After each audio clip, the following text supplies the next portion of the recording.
여러분 안녕하세요. 기자원 김기자 채널 김태현입니다. 오늘은 며칠 전에 업로드했던 영상이죠. 그 4억 명품녀 김경아 씨 관련한 내용을 추가적으로 소개해드릴 게 있어서 한 번 더 영상을 올리게 됐습니다. 본격적인 내용이 들어가기 전에 2021년 1월에 꽤 화제가 됐던 이런 기사가 있었습니다. 머리부터 발끝까지 명품으로 치장하고 백화점을 돌며 모피를 훔쳐온 30대 여성이 경찰에 붙잡히면서 화제가 됐다는 내용인데요. 그러니까 명품을 온몸에 감은 분이 모피를 훔치고 다녔다, 뭐 이런 내용의 기사였습니다. 동아일보 보도에 따르면 백화점 직원들은 머리부터 발끝까지 온몸을 명품으로 치장해 도둑질을 할 거라고는 0.01%도 의심하지 않았다고 입을 모았다고 했습니다. 그런데 이 모피 연쇄 절도범이 제가 얼마 전에 소개해드렸던 그 시그니엘 갑질녀 그분과 바로 동일 인물이라는 게 확인됐습니다. 이 김경아 씨에 대해서 영상을 안 본 분들을 위해서 진짜 짧게 소개하고, 못 보신 분들은 이전 영상을 참고해 주시면 더 좋을 것 같고요. 정말 짧게 설명하자면 시그니엘 갑질 주민이기도 한 김경아 씨는 과거 시그니엘에 체온 재는 걸 거부했던 사건이 있었는데요. 그 체온 재는 걸 거부하고 막말을 퍼부었던 사람, 그분이 바로 김경아 씨, 크리스 킴이라는 분입니다. 그분은 뭐 지금 화제가 된 게 아니라 과거 10년 전 2010년 9월에 4억 명품녀로 화제가 되면서 대중들에게 알려졌는데요. 2010년 9월 엠넷 리얼리티 프로그램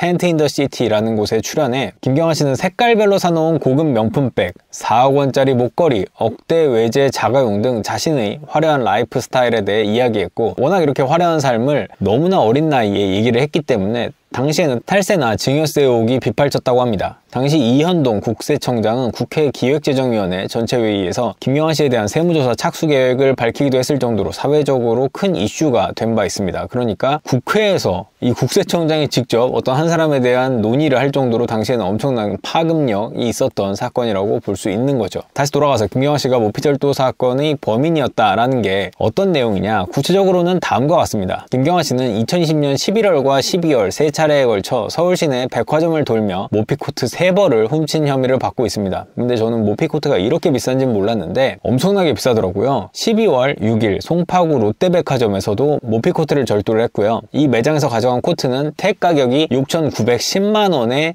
달했다고 합니다. 김경아 씨는 다음 날인 12월 7일 서대문구의 한 백화점을 찾아, 그러니까 어제 절도를 했고 바로 내일 다른 백화점을 또 찾은 거죠. 이 12월 7일 서대문구의 한 백화점을 찾아서 30분 넘게 모피 관련 상담을 받은 후에 매장을 떠났다고 알려졌습니다. 이 김경아 씨가 매장을 떠난 후에 모피가 사라진 사실을 알아챈 직원은 명품을 걸쳐서 VIP 고객인 줄 알았다고 경찰에 진술했다고 전해집니다. 이날 가져간 모피 코트는 택 가격이 3,800만 원이었습니다. 서대문구 백화점에서 절도했을 때 그 당시에 옷을 훔친 뒤에 모습이 CCTV에 담기기도 했었다고 하는데요. 김경아 씨는 에스컬레이터를 타고 한층 올라간 후에 엘리베이터를 타고 지하주차장으로 가는 방법을 택한 게 CCTV에 찍히기도 했다고 합니다. 만약에 바로 에스컬레이터를 타고 내려가면은 뒤늦게 한 직원이 따라올 수도 있고, 혹은 뭐 그 층에서 엘리베이터를 기다리면은 바로 발각될 수도 있기 때문에 한층 올라가서 엘리베이터를 탄 거 아니냐, 그 수법이 좀 절묘하다라는 평이 나오기도 했습니다. 김경아 씨는 이제 잠실에 있는 백화점에서 절도했던 모피 값은 대금을 결제를 했다라고 얘기는 하고 있습니다. 그런데 서대문구에서 절도를 했던 그 모피 값을 지불했는지는 제가 듣지는 못했습니다. 김경아 씨는 모피 절도 사건을 두고 약물 복용을 하고 있어서 정신이 온전하지 못한 상황에서 벌어진 일이다 라고 답변을 하긴 했습니다. 근데 뭐 정신과 약을 먹었다고 해서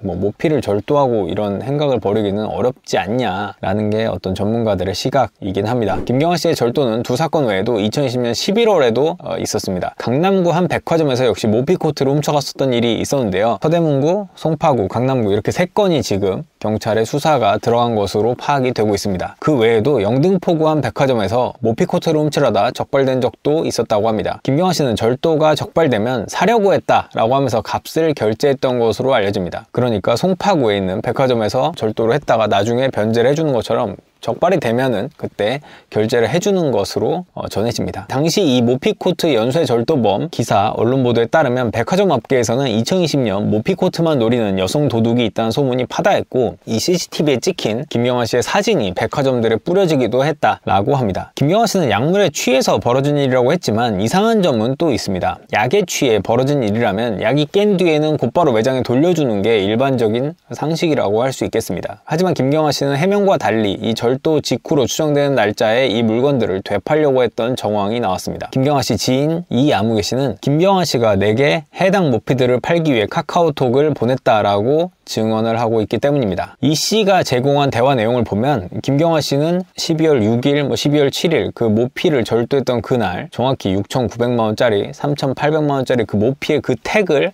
보여주면서 이 택도 있는 제품이다 라고 하면서 팔려고 했던 정황이 있었습니다. 이 카카오톡 대화를 보면 김경화 씨는 이 씨에게 모피와 가격표를 보여주면서 뭐 전세계 하나 있는 거 뭐 이게 정말 희귀한 거 뭐 이러면서 가격은 무조건 백화점보다 싸게 넘기겠다, 가격표도 다 있다라고 말을 했습니다. 이런 카카오톡 대화 내용에 대해서 해명을 김경화 씨에게 요구를 했는데요. 김경화 씨는 이 씨가 제보한 카카오톡 메시지는 다 조작됐다라고 말을 했습니다. 그런데 조작됐다고 해도 좀 이상한 게 있죠. 뭐 대화 내용이야 뭐 조작을 할 수도 있다 칩시다. 하지만 그 6,900만 원짜리 택, 3,800만 원짜리 택, 내가 모피를 입고 있는 사진, 뭐 모피를 찍은 사진, 이런 것들은, 그렇다면 이런 사진들은 도대체 이 씨가 왜 갖고 있는 걸까요? 이런 가격표나 이런 걸 보내주지 않았다면 도대체 이런 걸 어떻게 갖게 됐냐라는 게 의문이 될 수밖에 없죠. 그러자 김경화 씨는 이 씨가 자신의 휴대전화를 해킹했다라고 말을 했습니다. 김경화 씨의 절도 사건은 이 모피뿐만이 아니죠. 전에 얘기해드렸던 것처럼 유명 여자 프로골프 선수와 김경화 씨 사이에서 여러 송사로 갈등을 빚고 있다라는 내용을 말씀을 드렸는데요. 그 미녀 프로골퍼로 유명한 골프 선수와 김경화 씨는 친했던 사이로 알려졌습니다. 2020년 10월 그 골프 선수가 김경화 씨가 주거 침입을 해서 에르메스 버킨백을 가져갔다며 절도 혐의로 고소한 사건이 있었습니다. 그래서 그 사건의 판결이 얼마 전에 났었다고도 얘기를 드렸는데요. 1월 28일 여자 골프 선수가 김경화 씨를 고소한 사건을 두고 서울중앙지법은 김경화 씨에게 징역 6월, 집행유예 2년, 사회봉사 80시간을 선고한 바 있습니다. 그러니까 이런 절도라는 게 과연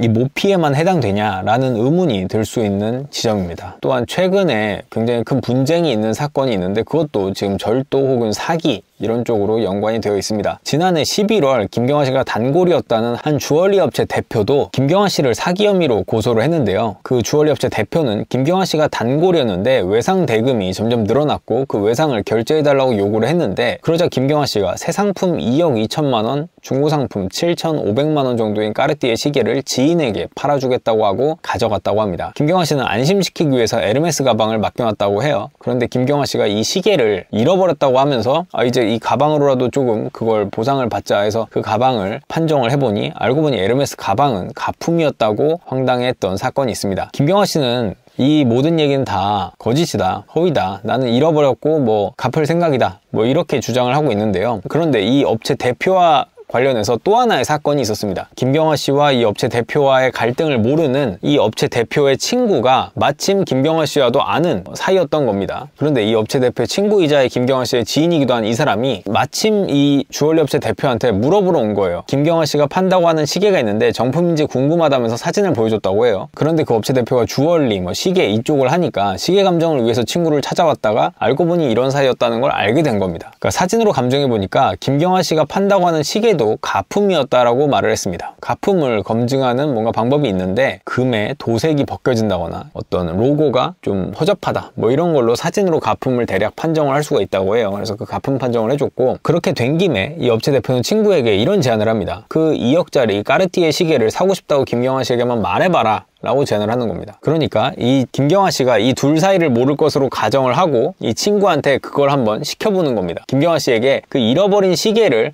갖고 있는지를 떠보려고 그 친구에게 한번 시켜본 거죠. 그 친구가 이 김경화 씨한테 나 2억짜리 이 시계, 이 까르띠에 시계를 사고 싶은데 혹시 갖고 있니? 갖고 있으면 나 사고 싶다 뭐 이렇게 김경화 씨에게 한번 말해봐라 라고 업체 대표가 이렇게 지시를 한 겁니다. 그래서 그 친구가 한번 그렇게 진짜 말을 해봤어요. 나 그 시계 갖고 싶은데 하니까 마침 김경화 씨는 그 지인에게 해당 제품을 보유하고 있다면서 사진을 보내줬습니다. 이 업체 대표는 김경화 씨가 그 2억짜리 시계를 잃어버렸다고 얘기를 했는데 이 친구한테는 갖고 있다고 하니까 그 업체 대표가 그 친구에게 자리를 마련해서 산다고 해라. 그러면 그 자리를 덮쳐서 시계를 회수를 하자. 이런 작전을 세웠다고 합니다. 그래서 그날이 2월 14일인데요. 그때 이제 대표의 친구는 김경화 씨에게 해당 제품을 거래하고 싶다면서 제품을 갖고 식당으로 오라고 했고 그 자리에는 그 대표의 친구 대신에 그 대표가 직접 나가게 됩니다. 그 자리에는 경찰도 대동하고 있었다고 하는데요. 하지만 이 현장을 두고 얘기하는 두 명의 얘기가 엇갈립니다. 이 김경화 씨의 의견도 있고요. 그리고 업체 대표의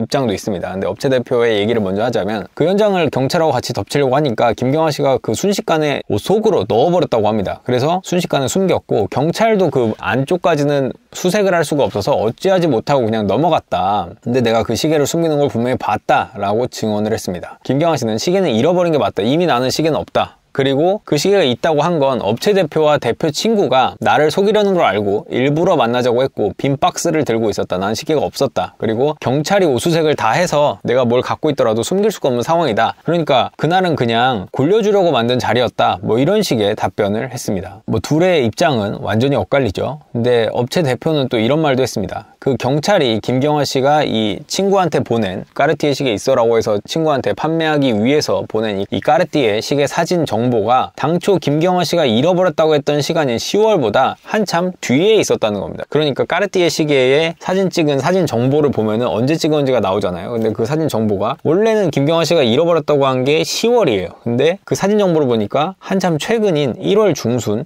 정도에 찍은 사진으로 돼 있었던 겁니다. 그래서 그걸 경찰도 따져 물었다고 해요. 이제 일반적으로는 그 사진 정보가 바뀌지가 않잖아요. 그래서 이거 왜 어떻게 된 거냐 라고 하니까 김경아 씨는 최근 휴대전화를 교체하면서 사진 정보가 바뀐 것 같다라고 해명을 했습니다. 업체 대표는 김경아 씨가 찍은 사진에 김경아 씨의 집 바닥이 보인다 라면서 김경아 씨는 집으로 시계를 갖고 갔다고 한 적이 한 번도 없다. 그러니까 집 안에서 찍은 사진을 보면은 시계를 뭐 나에게 말했던 것처럼 일찌감치 잃어버린 게 아니라 집으로 언젠가 갖고 오는 시간이 있었던 거 아니냐, 잃어버리지 않았던 거 아니냐라는 주장인 거죠. 그리고 이제 덧붙여서 애초에 사진 시간 정보는 사진을 찍은 시간이 기록되지 뭐 옮긴 시간이 기록되는 게 아니다. 김경아 씨의 말은 말도 안 되는 해명이라고 생각한다고 반박을 했습니다. 이에 대해서 김경아 씨는 대부분의 주장은 허위 사실이며 이미 2월 18일 경찰에 가서 허위 사실임을 증명을 했다. 이 사진 정보가 옮기면 바뀐다라는 거를 증명을 했다라고 말을 했습니다. 과연 뭐 어떻게 될지 누구의 말이 맞을지 모르겠습니다. 그런데 현재 일단은 경찰은 1월에 그 모피 절도 사건에 대해서는 검찰에 기소 의견으로 이미 송치를 했습니다. 모피 절도 사건을 두고 뭐 갚았으니까 된 거 아니냐라고는 하지만 뭐 이제 갚았다고 해서 다 끝나는 문제는 아니고 이제 반복적으로 이루어졌으니까 기소 의견으로 송치를 했던 것 같아요. 그리고 경찰도 뭐 12월 6일에 절도라고 12월 7일에 절도라고 뭐 이렇게 반복적으로 이루어져서 그 추가 수사를 하겠다는 계획이 나오기도